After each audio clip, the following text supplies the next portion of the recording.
It is my privilege to be here this evening with Jack Ma, one of the great entrepreneurs of our time, of course, the founder of Alibaba. And we have so many things to talk about over the next half an hour. And of course, we also want to try to get to your questions as well. We're going to talk about Alibaba, of course, but also China, the Trump world that we all live in, globalization, trade, and so many other issues. But first of all, thank you for joining us. Yeah. Let me start with this, which is to say that you just spent some time inside Trump Tower and went to go visit with Donald, our president-elect in the United States. Tell us about that meeting. Well, it's a very productive meeting, much better than I thought, than I expected. What did you expect? Well, I heard a lot, and I watched, like everybody, I watched all the news and heard a lot about him. So when I go inside, I saw, anything that, but he's very sort of open-minded, listen what I talk. So I think I'm very happy about results. And finally, when he said, he said, Jack, let me walk you down. So it seems he's very happy about the results we had. Can I ask, how does a meeting like that happen? Do you call him? Does he call you? Well, how does this take place? Well, that's the question I'm asking myself. Because someday I got some requests from people say, Jack, do you want a meeting the president-elect? I say, is that true or not? Because I'm not ready for that. Because I don't know what to talk about. And then a few days later, I got another request. I got several requests, and then I saw one email with a friend, and it's very sort of specific. I thought about it. I think, yes, maybe I should go and have a talk. And at least I think President-elect Donald Trump would be happy to hear what I want to talk about. So I went. And what did you tell him? Talk about the small business, talk about agriculture products, talk about the trade between China and the USA. We especially focus on telling about how can we bring the small business in America, sell them to China, to Asia, through our network, which can create a lot of jobs for them. And you committed to create what you say is going to be 1 million jobs in the United States over the next 5 years. Yeah. Now, that's not a million jobs that Alibaba itself, but you're not hiring 1 million people. No, we totally, Alibaba employee put together is like 45,000 people. We cannot hire 1 million. I cannot imagine I can manage 1 million people. Explain to us how you think about the U.S.-China relationship, given some of the comments that Donald Trump has made about China being a currency manipulator. Did that come up during your meeting? Well, I think first, in America, there's a freedom of speech, right? So he can say whatever he wants, and I respect, I understand. But of course, I have my views. We did not debate about the China-U.S. trade or manipulation. We did not debate. We did not talk. We agreed on something. Small business, developing the Midwest America, helping the farmers there, small business there, exporting to China. So we all agreed. But something that we did not discuss about the American the job losing to China, Mexico, and this. Can I share with you my ideas? Please. Yeah. First, I think 30 years ago, when I just graduated from universities, I heard America had a wonderful strategy. They outsource the manufacturing job, service jobs. They outsource the manufacturer to Mexico and China, outsource the service job to India. There's a book called The World is Flat. Tom Friedman, colleague at the New York Times. And I think it's a perfect strategy. You know, that the Americans said, we just want to control the IP, we just want technology, we just want the brand, and leave the lower-end jobs for the world. Great strategy. And second is that the American international companies made millions and millions of dollars from globalization. The top 100 companies in America. Amazing. I remember when I graduated from university, I tried to buy a beeper, the Motorola beeper. Cost me $250. My pay at that time is $10 a month. as a teacher. And the cost of making that beeper is only $8 for a chip. Right. So past 30 years, IBM, Cisco, Microsoft, they made tons of money. The profit they made are much more than the 4 largest banks in China put together, the China Mobile Phone, China Unicom, and whatever you name it, put together. Still, these multinational companies made more money than. So their market cap grew more than 100 times in the past 30 years. But where'd the money go? This is what I'm curious, because as a business people, I always care about the balance sheet. Where's the money coming? Where'd the money go? Past 30 years, the American had 13 wars, spending $14.2 trillion. The money going there. What if they spend a part of that money on building up the infrastructure, helping the white collars and blue collars? No matter how strategy good it is, you're supposed to spend money on your own people, right? Not everybody can pass Harvard. Like me, they're not good at education, right? We should spend money on those people who are not good at schooling.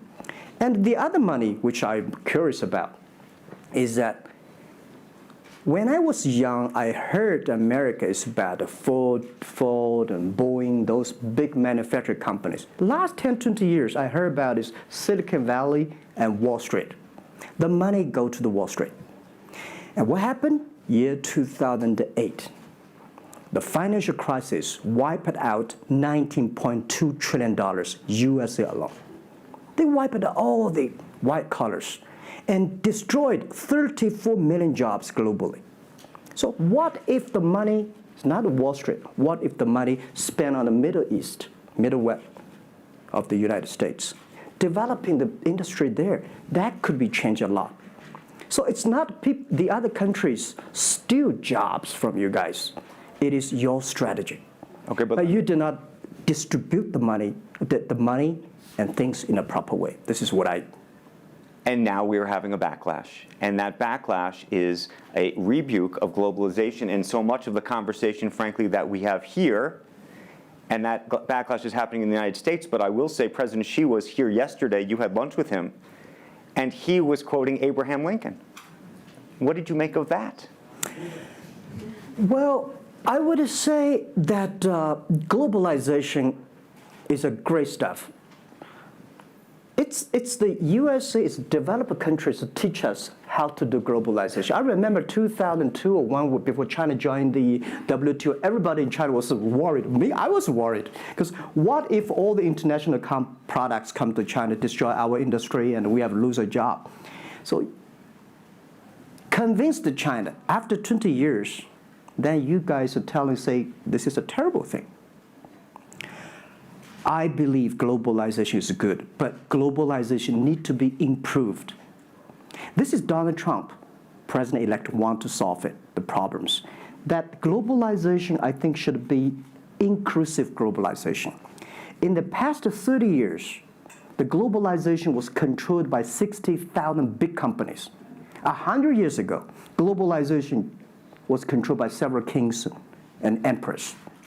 What if next 30 years we can support 6 million business doing business across the board? What if in next 30 years we can help support 20 million small business can do business across the board? So this is something which I believe globalization should be inclusive. And do you think that the words of President Xi will happen in reality, which is to say that China has largely acted on its own behalf for many, many years, and now is effectively saying that the U.S. needs to continue acting on everybody else's behalf? Yeah, I think, the world needs some, such a, Mr. Xi yesterday said, it's a wonderful time, it's a bad time, or the worst time.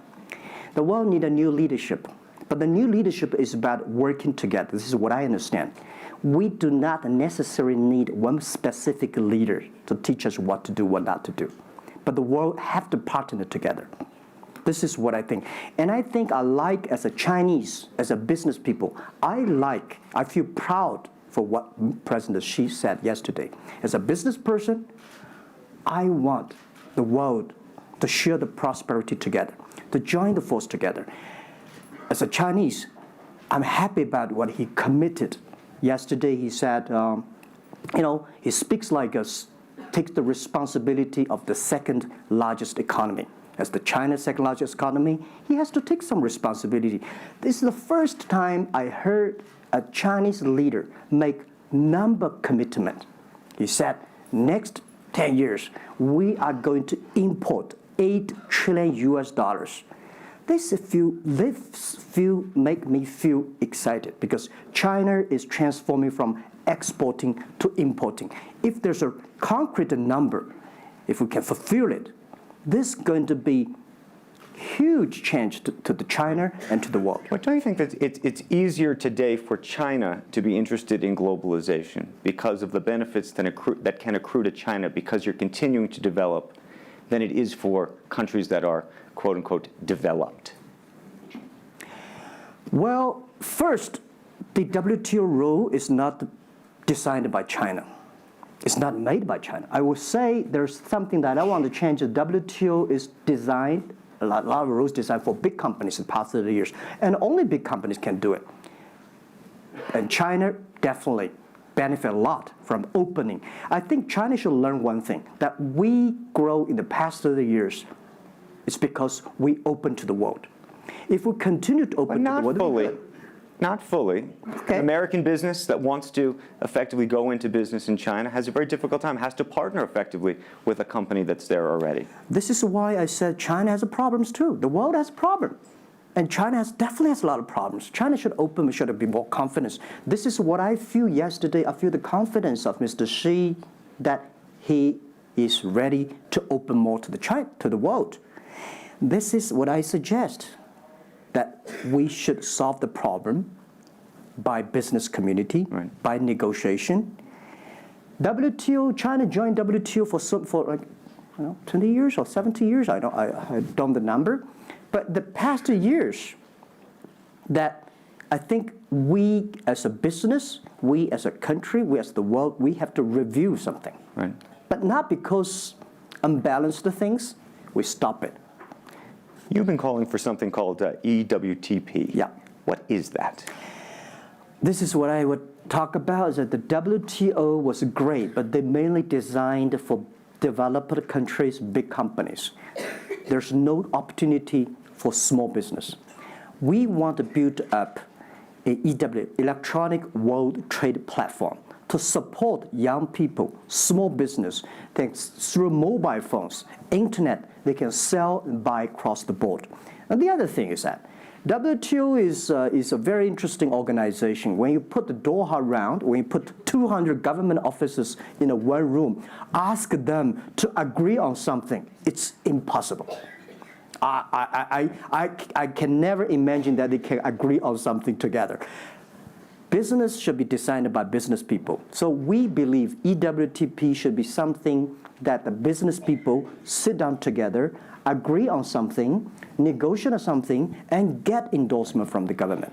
I want to talk a little bit about Alibaba and the model itself, because I think for many in the West, if you will, they don't necessarily understand it. And to the extent that the extent that I could try to compare it to Amazon, which I know you think is an unfair comparison, one of the things that's so fascinating to me is that Amazon and Jeff Bezos have pursued what might be described as a very asset-heavy business model. They're buying airplanes. They want to own the entire supply chain from beginning to end. And Alibaba has effectively an asset-light business. It is very much, in terms of the retail piece of this, the opposite. You don't want to own the warehouses. You don't want to own the logistics companies. How do you think about that? Is Jeff Bezos right, or are you right? And is there going to be a meeting in the middle? I hope both are right. And because the world can never have one model. If the world has only one correct model, the world is too boring. Right? We need to have all kinds of models. And the people who do the model should believe in the model. And I believe what I do. Right? The difference between Amazon and us. Amazon is more like an empire. Everything they should control themselves, buy and sell. And our philosophy is that we want to be an ecosystem. Our philosophy is to empower others to sell, empower others to service, empower making sure the other people are more powerful than us, making sure with our technology, our innovation, our partners, our 10 million small business sellers, they can compete with Microsoft, IBM. Our philosophy is that we think using internet technology, we can make every company become Amazon. Remember one thing, today for our sales, our GMV last year is more than 550 billion US dollars. To hire people deliver for us, we need 5 million people. So how can we hire 5 million people deliver things for us to deliver the things we sold? The only way we do is empower the service company, logistics companies, making sure they are efficient, making sure that they make the money, and making sure that they can hire more people. But without owning the whole chain, can you do it as effectively? The idea that you're watching Amazon being able to deliver things now within hours, literally. We made 125 cities deliver within 1 day last year. Imagine, 10 years ago, deliver one thing from Beijing to Hangzhou takes about 8 days. Now you can deliver things from Beijing to Inner Mongolia, some city, within 12 hours. It's improving. You can never expect these things happen within 24 hours. We have patience. So I think, can you imagine that within the 11/11 Singles Day, we sold $17 billion, and by delivering more than 600 million packages within 3 days. This is happening, and this is what we feel proud of. It's not how much money we make. It's not how powerful we are. We think because of the technology, we can make the technology very inclusive, that every small companies can use it. This is my dream, because I started my first business in 1992 in China as a small business. In order to borrow money, 5,000 US dollars from a bank, took me 3 months to acquire, still failed. So difficult to be a small business. Today, with the technology, we can empower them. This is something I want to do. One of the critiques, as you know, and it continues to linger around Alibaba, is the piracy issue. There's an IP issue, and it's an issue all over China, but you take the brunt of a lot of it. Yeah. How much progress have you made in your mind, and how do you think about some of the regulatory bodies in other countries, including the US, that continue to criticize Alibaba for these issues? First, when we start do this business, as a business like this size, you have to take all the criticism. You have to listen what is right, what is wrong. And second, as an e-commerce, when you put 10 million small business, empower them to sell. We do not like Amazon buy. We cannot check. Even when you buy $55 trillion or $550 billion, you cannot check every product. So the model itself and the e-commerce itself may have a lot of these flaws. And third, I would say in the past 17 years, we are the leader of this anti-privacy issues, the IP, protect the IP. But the second, we are internet companies. We do not have the law enforcement. We find this guy is selling cheap, fake products. We delete them. We cannot arrest them. But we made huge progress. Last year alone, we put 400 people into jails. We deleted 370 million fake products listing on our site. I would say we are the leaders, and we are using the big data to check who's buying, who's manufacturing, who's selling, what is the address. So now I'm happy about the whole world, especially China, all the government organization, start to realize the issues. So I would tell you, good thing is that today, when you go to those criminal group, which I call them criminals, those fake products, manufacturers, sellers. You've praised the quality, though, of some of these. I would talk about it later, right? Those criminals said they can go anywhere but not Taobao and Tmall, because using our data, we trace where they are, who they are, what's the address, what the amount. and we will deliver this to the police station and working with them to arrest them. The quality issues is something I want to share with people. It's not about praising the fake products. I want to say that for so many years, those branded companies, you have to be very careful because the fake products, their quality improving is scary. That is the difference between us. Because when you find guys, the thing that people said, this is fake. And you have to find people, you have to find a third-party institution to check it is fake or not. We find sometimes the quality is better. And I tell you, another thing is even scary. There's one branded company. He said, we are selling fake products. We check everything, there's nothing wrong. So we say, what is wrong? So we buy the products from his flag shop and deliver to them. They say, it's a fake. You know what I'm saying? Yep. We buy things from the flag shop of this brand and deliver back. It's the fake products, they say. So it's a bit confusing. Right. This is fighting against the fake products. It's the war against the human greediness. It's not easy. You cannot finish it, but you have to continue to fight. And I want to say we put 2,000 people, 1 billion RMB every year fighting against that.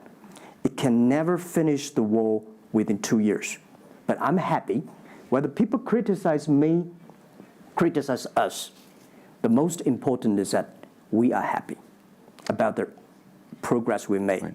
But if people praise me, so when people say, Jack, you're wonderful, I know I'm not wonderful, right? Oh, Alibaba's great. We are not great. We are just a 17-year-old company. But when people say, you're doing nothing, no, we're doing a lot of things. But you don't have to argue. You don't have to debate. You do what you believe. One of the things you mentioned was using big data on the piracy side, but the other thing that you're using a lot of that big data to do is provide credit and effectively banking the unbanked. And what's so fascinating to me, and I hope you'll share it, is we've talked about the Sesame credit. Yep. How you are able to use big data effectively to figure out who deserves credit and who doesn't in a marketplace where some of these people had no credit history before. Okay. Well, before we do that, we had a system called Teach Computers to learn how to anti-fake products, teach the computers to learn how to, because we have Alipay, a lot of people try to use all the ways to cheating. So we teach the computer how to do that, the cheating things. So we've been doing that for 10 years. Until now, there is called artificial intelligence, because we've been doing that. We are a data company. 8 years ago, we said to ourselves, Alibaba should not be an e-commerce company. We should be a data company because we have the data from consumers, we have data from the manufacturer, we have data from the logistic company and transactions. But we think how we can make a data really beneficiary to the society. What China needs is we have a lot of great people. All the small business, they are very credible, but we don't have a credit system for that. So how can we using a credit rating system based on the data we have to giving everybody a Sesame rating system? That is so powerful in the past 4 years because every individual, every small business, if they have been using our services, we give them a rating system. So we're giving loans in the past 5 years. We're giving 5 million business loans. They only borrow $5,000. 3 minutes, we can decide whether we should give you money, how much you want to give. Within 1 second, the money will be in your account. And 0 people touch, so we call it 310. And even today, the Sesame rating system become people dating. The mother-in-law want to say, hey, you want to dating with my daughter? Show me your rating system of the Sesame card. So it's so funny. We go to people want to rent a car, people want to rent a bicycle. They will say, show me your Sesame cards. Good. Because if they do not pay back, if they do not fulfill, the rating system is going to low down and they can never rent a house. This is what we want to build up, the system. That if you sell or buy fake products, the Sesame cards will show. I'm going to open it up to questions, but a final one from me. There's been a lot of speculation that you're going to get into the business of Hollywood. Your name has appeared, Alibaba Group, at the beginning of a couple of big films recently.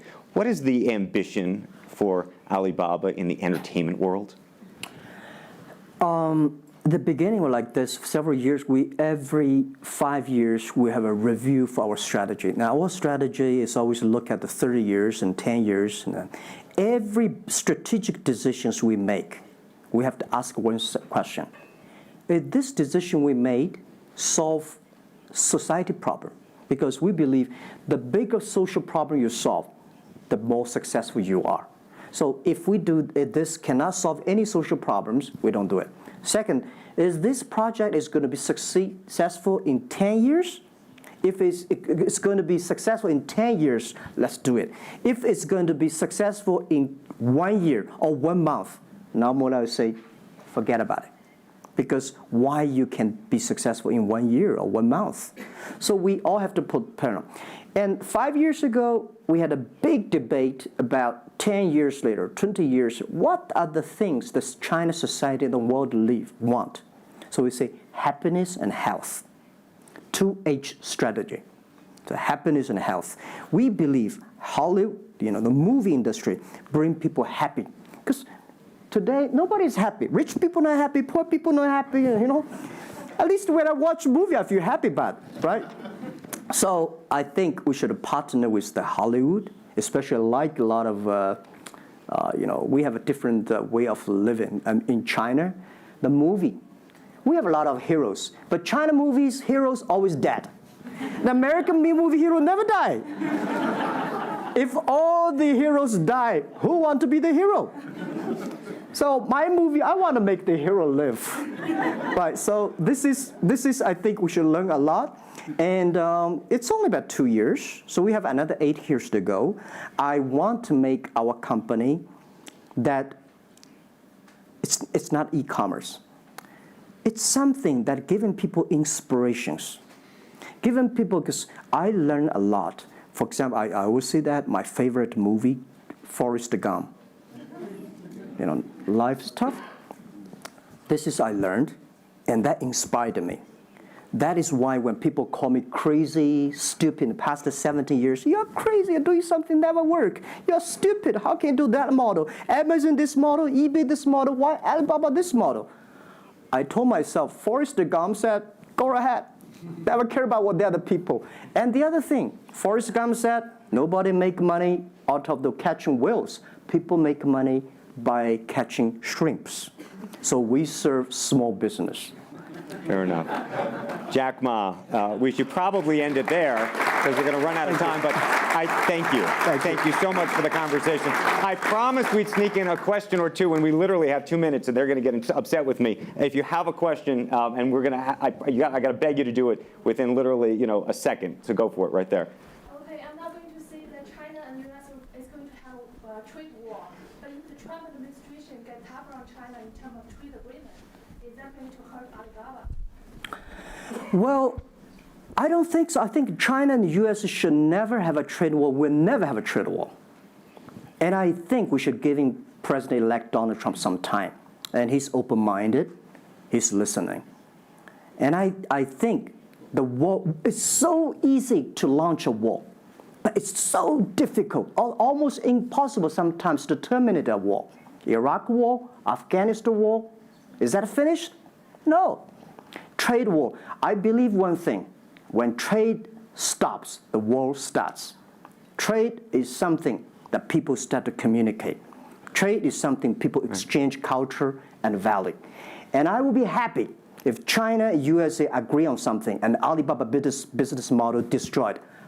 I would destroy Alibaba model by stopping the war between. Because how can you imagine the first largest economy of the world, second largest economy of the world, have a trade war? It's going to be a disaster for two countries and for the world. If anybody can do something to stop it, do anything to stop it. Did you have a reaction to Trump and the situation with Taiwan and how he's thinking about that? Well, Taiwan, I think this is not something about government. This is not something about business. It's something about people. If the Taiwan issue is the population, if you do Taiwan issue, it's like against 1.4 billion people. So this is another issue. So we're talking about trade, we're not talking about Taiwan. Very politic. Let's take one final question if we can. I think we can steal one more in. Yes, sir, right there. I'm not a politician. I try to This speak is like me, this. a credit store. How do you assure you are not messing up with people's life and you are not dictating the whole, credit kingdom or the system? Because now you are the decision makers, you are the rule makers. Okay. First, I'm not sure. People say, oh, this is uncertain world. Every day is uncertain. The only certain day was yesterday. I'm not sure about that in the future I will dictate, I will be stupid. That's why I should retire early when I'm young. That is why I have a lot of things that I dream I want to do. I want to do philanthropy, I want to be a teacher, I want to go back to school, I want to do the environment. And the world is so wonderful. Why should I be the CEO of Alibaba all the time? I'm coming to this world not to work. I want to come to this world to enjoy my life. I don't want to die in my office. I want to die on the beaches. It's a wonderful message. Jack Ma, thank you for the conversation. Well, can I say one last thing? Yes, please, please. I just want to give my last advice to any people here that every government should pay attention to in the next 30 years are critical for the world. Every revolution, technology revolution takes about 50 years. The first 20 years, technology company. Next 30 years, the implication of the technology. Focus on next 30 years. The first 20 years, eBay, Amazon, Facebook, Alibaba, Google, good. The most important is that make the technology inclusive, make the world change. This is 30 years. Next, pay attention to those people who are 30 years old, because those are internet generation. They will change the world. They are the builder of the world. Third, that let's pay attention to the company who have fewer than 30 employees. So 30 years and 30 years old and 30 employees. That can make the world much better. Jack Ma, thank you very, very much. Thank you. Thank you. Thank you.